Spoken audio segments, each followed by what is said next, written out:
Hello guys, നമ്മളിന്ന് കാണാൻ പോകുന്നത് വട്ടവടയിലെ സ്ട്രോബെറി തോട്ടത്തിലെ കാഴ്ചകളാണ്. ദാ നടന്നു പോകുന്നത് എൻ്റെ ഹസ്ബൻഡാണ്. ഹസ്ബൻഡിൻ്റെ മുന്നിലായി എൻ്റെ സിസ്റ്റർ ഫാമിലി ഉണ്ട്. നമ്മൾ ഒരുപാട് തവണ വന്നിട്ടുണ്ടെങ്കിലും വട്ടവടയിലേക്ക് വിസിറ്റ് ചെയ്യുന്നത് ആദ്യമായിട്ടാണ്. എന്ത് മനോഹരമാണ് ഇവിടുത്തെ ഗ്രാമീണ കാഴ്ചകൾ കാണാൻ. ഇവിടെ ഫുൾ കൃഷി, എവിടെ നോക്കിയാലും കൃഷി മാത്രമേ ഉള്ളൂ. ഇവിടുത്തെ പ്രകൃതി ഭംഗി കണ്ടിട്ട് എനിക്ക് മതിയാകുന്നില്ല. ഇവിടുത്തെ റോഡിന്റെ അവസ്ഥ ഇതാണ് ഗൈസ്. റോഡൊന്നും പറയാൻ പറ്റത്തില്ല. നേരെ നോക്കി നടന്നില്ലെങ്കിൽ എപ്പ ചെളിവെള്ളത്തിൽ വീണെന്ന് ചോദിച്ചാൽ മതി. അങ്ങനെ നമ്മളിത് അവസാനം നമ്മുടെ സ്ട്രോബെറി തോട്ടത്തിലോട്ട് എത്തുകയാണ് കൂട്ടുകാരെ. അങ്ങോട്ട് ഇറങ്ങുമ്പോൾ തന്നെ നമുക്ക് കാണാം വിശാലമായി കിടക്കുന്ന കൃഷിയിടം. ഒരുപാട് കൃഷിയുണ്ടെന്ന് നമുക്ക് ഇവിടെ വെച്ച് കാണുമ്പോൾ തന്നെ മനസ്സിലാകും. കുട്ടികളാണെങ്കിൽ സ്ട്രോബെറി ഉണ്ടോ എന്ന് ആകാംക്ഷയോടെ നോക്കിക്കൊണ്ടിരിക്കുകയാണ്.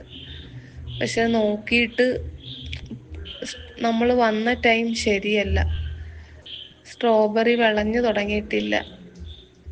നമുക്ക് നോക്കുമ്പോൾ തന്നെ കാണാം സ്ട്രോബെറി അവിടെ ഇവിടെയൊക്കെ ഓരോന്ന് പഴുത്ത് കിടക്കുന്നത് മാത്രമേ കാണാൻ പറ്റുന്നുള്ളൂ. സീസൺ അല്ല ഗൈസ്, ഉറപ്പിച്ചോ, സീസൺ അല്ല. കുഴപ്പമില്ല, സീസൺ അല്ലെങ്കിലും നമുക്ക് ഇത്രയും മനോഹരമായ കാഴ്ചകളൊക്കെ കാണാൻ പറ്റുന്നുണ്ടല്ലോ, അത് തന്നെ ഭാഗ്യം. അങ്ങനെ വീണ്ടും കയറുമ്പോൾ വീണ്ടും ഇതാ സ്ട്രോബെറി തോട്ടം തന്നെയാ കാണുന്നത്. എവിടെ നോക്കിയാലും സ്ട്രോബെറിയാ കൂടുതലും. അവിടെ ഇവിടെയൊക്കെ എല്ലാ സ്ഥലത്തും ഇത് തന്നെ. അവിടെ ഇവിടെയൊക്കെ ഓരോന്ന് പഴുത്ത് കിടക്കുന്നത് മാത്രമേ കാണാൻ പറ്റുന്നുള്ളൂ. കുട്ടികൾ സ്പീഡിൽ ഓടിച്ചാടി നടക്കുന്നുണ്ട്. സ്ട്രോബെറി സീസൺ അല്ലെങ്കിലും ബ്ലാക്ക്ബെറി സീസണാണ്. നിറയെ പഴുത്ത് കിടപ്പുണ്ട്. ഈ ഡാർക്ക് കളറിൽ കാണുന്നതാണ് ബ്ലാക്ക്ബെറി. ഈ സ്ട്രോബെറി തോട്ടത്തിന് നടുവിലായി ഒരു ചെറിയ കടയുണ്ട്. ഞാനത് വീഡിയോയിൽ എടുത്തിട്ടില്ല ആ കട. അവിടെ നമുക്ക് സ്ട്രോബെറി ജാം, ബ്ലൂബെറി ജാം, തേൻ, ഒരുപാട് ഐറ്റംസ് ഉണ്ട് കേട്ടോ. ഞങ്ങൾ 2 സ്ട്രോബെറി ജാം വാങ്ങിച്ചിട്ട് തിരിച്ചിറങ്ങി.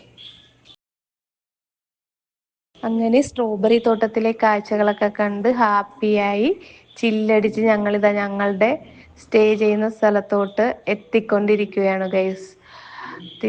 സ്ട്രോബെറി തോട്ടം കാണാൻ പോയപ്പോൾ എല്ലാവരും ഈസി ആയിട്ട് ഇറങ്ങിയെങ്കിലും തിരിച്ച് കയറുന്നത് കുറച്ച് കഷ്ടപ്പാടാണ് ഗൈസ്. ഇതാ നോക്കിയേ, നല്ല വ്യൂ ഇല്ലേ ഇവിടെ. അങ്ങനെ ഞങ്ങളിതാ ഞങ്ങളുടെ സ്ഥലത്തോട്ട് എത്തുന്നു. അങ്ങനെ ഇതാ ഞങ്ങളുടെ വെർമിക് ഹട്ടിലോട്ട് എത്തുന്നു. ഇതാ നോക്കിയേ, മലയും കോടയും മൊത്തത്തിൽ പച്ചപ്പും ഒക്കെയാണ്. ഇവിടെ ഒരുപാട് വെറൈറ്റി പൂക്കളൊക്കെ ഉണ്ട്. ഒരെണ്ണം ഇതാണ് കണ്ടോ, നല്ല ഭംഗിയില്ലേ കാണാൻ.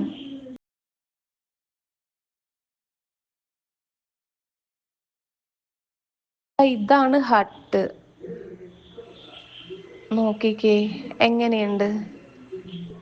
മഴ പെയ്യുന്നുണ്ട്, അത് മാത്രമാണ് ഒരു പ്രോബ്ലം. ഇവിടെ ടെന്റ് ഹൗസും ഒക്കെ ഉണ്ട് കേട്ടോ. ദേ വേറൊരു പൂവ്. പിന്നെ ഇവിടെ ഒരു പട്ടിക്കുട്ടിയുണ്ട് നമുക്ക് കാവലിന്. ദാ അവിടെ നിന്ന് നോക്കുന്നത് ഐനൂസാണ്. ഞങ്ങൾ പോയി വന്നപ്പോഴത്തേക്കും ആൻറ്റി ചായ റെഡിയാക്കി വെച്ചിട്ടുണ്ടായിരുന്നു. അങ്ങനെ ചായയും കുടിച്ച് ദൂരെ കാഴ്ച നോക്കി നിൽക്കുക. നോക്കുമ്പോഴെല്ലാം കാണാൻ പറ്റുന്ന അതിമനോഹരമായ കാഴ്ച തന്നെ കണ്ടുകൊണ്ടിരിക്കുന്നത്. പിന്നെ മഴ മാത്രമേ ഒരു ചെറിയ പ്രശ്നമുള്ളൂ. അടുത്തയാൾ ഓടിപ്പോകുന്നുണ്ട്. ഇവിടുത്തെ ടെന്റ് സ്റ്റേ കൂടെ ഞാൻ നിങ്ങൾക്ക് കാണിച്ചു തരാവേ. മഴ വന്നിരിക്കുന്നതിനാൽ ടെന്റ് ആർക്കും കൊടുക്കുന്നില്ല. കാരണം ഓപ്പൺ ചെയ്യുമ്പോൾ വെള്ളം അകത്തോട്ട് വീഴുമെന്നാണ് ഇവിടുത്തെ അങ്കിള് പറഞ്ഞത്. പിന്നെ അത് ക്യാമ്പ് ഫയർ ആണ്, നൈറ്റ് ക്യാമ്പ് ഫയർ എന്നുള്ള സെറ്റിങ്സ് ആണ് അതെല്ലാം. നമുക്ക് ഫാമിലിയൊക്കെ ആയിട്ട് വന്ന് ഫുൾ എൻജോയ് ചെയ്യാം ഇവിടെ.